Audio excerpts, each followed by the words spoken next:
All right, welcome back to What America's Thinking. We are discussing the midterm elections, and right now, all eyes are on Maricopa County, Arizona. So let's take a deep dive and look into what's happening in the Grand Canyon state. At the time of this recording, Newsnation correspondent Ali Bradley tweeted that election officials in Maricopa County say they're doing a deep dive into issues with printers on Election Day that impacted at least 70 voting centers and 17,000 ballots. The tweet noted officials said prior to the general election, the county tested, printed, tabulated hundreds of ballots without issue. The county includes Arizona's largest city, Phoenix. Maricopa County Election Board Chair Bill Gates had this to say on the issue. Let's take a listen. What happened yesterday should not be used to question the integrity of the election. Again, everyone who was checked in, who showed up with a valid ID, they had the opportunity to vote, and those votes are going to count. The 17,000 or so that I mentioned to you that didn't go through the tabulator at the vote center, they have been secure since they were placed in that box 3. They were transported by a bipartisan board, Republican and Democrat, down to the central count facility. And like I said, today we will start the process of counting those at the central count facility where all of our early ballots are. Southwest correspondent for Newsnation, Ali Bradley, joins us now to discuss. Welcome to the show, Ali. Hi, thanks so much for having me, you guys. Obviously a busy week here in Arizona. Such a busy week in Arizona. So speaking of the state, what is the latest coming out of Arizona? Yeah, so I actually just talked with the communications spokesperson for the elections department here in Maricopa County to kind of get a breakdown and get a feel of what's happening here as they continue to count those ballots. So you guys, right now, we know that there are at least 400,000 ballots that still need to be counted here in Maricopa County across the state. We're talking about around 619,000 outstanding ballots still.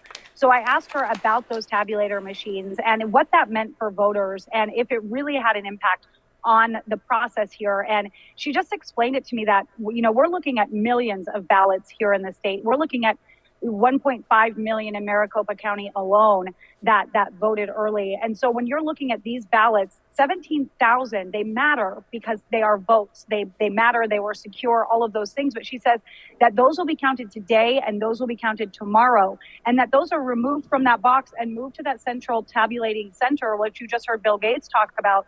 And she says that that's actually what most of the counties do here in Maricopa County. They just do things a little bit differently with those tabulator machines where they're able to drop them off right there and then they're tabulated right there. Now, what the problem was is that these printing machines, apparently, they weren't printing dark enough. So those timing marks are alongside of the ballots were not printing dark enough, so they were not being accepted and read correctly by the machine. So those 17,000 ballots had to be dropped into that door number 3 instead to be counted later on, to be counted today and tomorrow. So those are part of the 400,000 ballots that we're looking at. But the other thing that's causing a lot of issues for their process is they've had a record amount of early ballots that were dropped off in person on Election Day. We're talking about to the tune of 290,000 early ballots that were dropped off. That is 100,000 more than what they had in the 2020 general election. So they have their hands full here. They're trying to get through all of these ballots. They have bipartisan people at every single kiosk looking at these ballots to make sure that they're all being counted accurately. So again, they have a lot of work still to do. They said initially that they should have something done by tomorrow, 95% of that done by tomorrow. They're kind of walking that back and saying they're going to be working through the weekend. They might have some kind of result, something on Monday, but they're saying that going through those additional 290,000 ballots that were dropped off on the day of elections is putting them a little bit behind because they still have all of the early ballots that were mailed in as well that they have to go through. So tell us a little bit about what we might expect from these ballots. You know, some states count the rural areas first and then the cities later. Some states do it the other way around. And we sort of have an inkling on whether there's more Democratic votes coming, more Republican votes coming. Do we have an idea with the ones in Maricopa? Not really. Maricopa typically is a little bit more of a liberal stronghold, but it is a very mixed bag here in Maricopa County. You're seeing people from both the left and the right came out to vote early. They came out to vote the day of. So Maricopa County is still really up in the air. But then you look at places like Bernal County, a smaller county just to the south here, that has around 26,000 ballots still outstanding. And that is more of a Republican stronghold. And then you look at the races that we're talking about right now, and you have Carrie Lake and Katie Hobbs right now for governor. Of course, Katie Hobbs is the current Secretary of State running for governor, and only 13,000 votes are separating the two of them right now. So when you have 26,000 ballots outstanding in Pinal County, that typically would lean towards the Republican side, and then Maricopa County is kind of a mixed bag. You would be able to argue a little bit that we're going to see a boost for Carrie Lake's side in these next couple of ballot drops that we see. However, it is still anybody's race. Again, only 13,000 ballots separate these two candidates. Now, something interesting in that race, a lot of people have called on Secretary of State Katie Hobbs to recuse herself, to say there's a conflict of interest there. You're overseeing the election you're running in. I specifically asked Secretary Hobbs about this, and she said that this is not new. Secretaries of State have overseen their own elections for re-election and for other positions like governor as well. She says it's been happening since statehood, and that she took an oath of office, and that she is making sure that they are running a safe and fair election as well. So she maintains that what is happening here is exactly what's supposed to be happening, that, you know, these little setbacks that they've had were not anything to cause concern or to cause conspiracy theorists to run out into the streets and say that they're hijacking this election here in Maricopa County. They are running things the way that they're supposed to. Again, 17,000 ballots were impacted by those tabulators and those printers. That wouldn't really have a massive impact. What the bigger impact is how many people came out and dropped off those early in-person ballots on Election Day.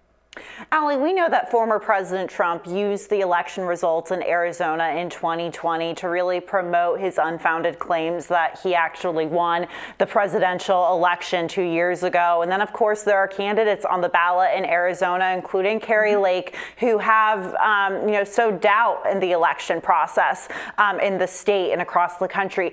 Talk about how high the stakes are in Arizona when it comes to the election system, especially when you're seeing some of these delays and maybe mishaps.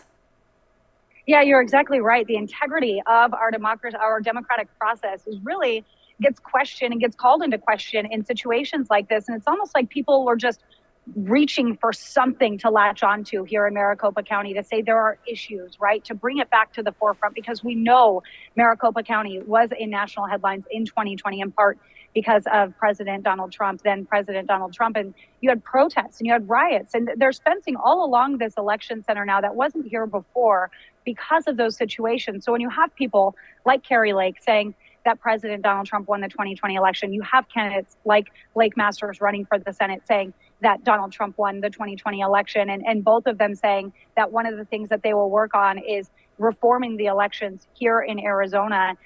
It does call into question the integrity, right? We have issues that are going on with our democracy across the country, with people not really believing that the process is tried and true and that our voice matters.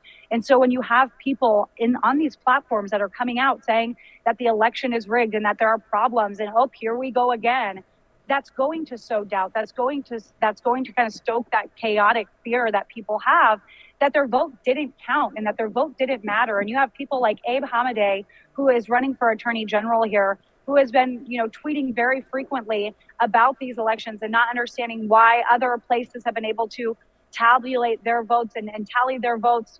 Florida has a bigger population and they're done, but we're not. What's the problem? You have Marco Rubio tweeting things like that. And I did ask the communications director here, debunk that a little bit for us. So Florida's done. Why can't Maricopa County be done too? And she said, they're not done. What the difference is the majority of the ballots came in and leaned towards one candidate. So the media was comfortable in calling those races. These races are still too close to call. They're not done here, and they're still too close to call. So there are states that are out there that are still counting ballots, but it's just kind of the tip of the spear is really aimed right at Maricopa County because of what happened in 2020. So it will be interesting to see whoever ends up winning in these seats, in these spaces, to really instill that these elections are fair and balanced, and to see what they do with these elections. If it's Carrie Lake, she says the first thing she's going to do is declare an invasion at the border, but then she's going to change the way elections are run here in the state. So it will be interesting to see what happens moving forward. But you guys, what is interesting, sorry to use this word so often, but there's so many things that are, is that Stephen Richer, the county recorder here, even says that there are methods and practices that are in place right now that basically deserve another pass, that deserve to be looked at again. So not only is Kari Lake saying there are issues with the election system here in Arizona, but you have the county recorder saying there are methods that likely need to be looked into after this election. Ali, you're right. That was really interesting, and we're going to keep that eye out on Arizona. Thank you for being here with us. Thank you. And thank you all for watching. This time we have a pretty good idea what America's thinking. We'll see you next time.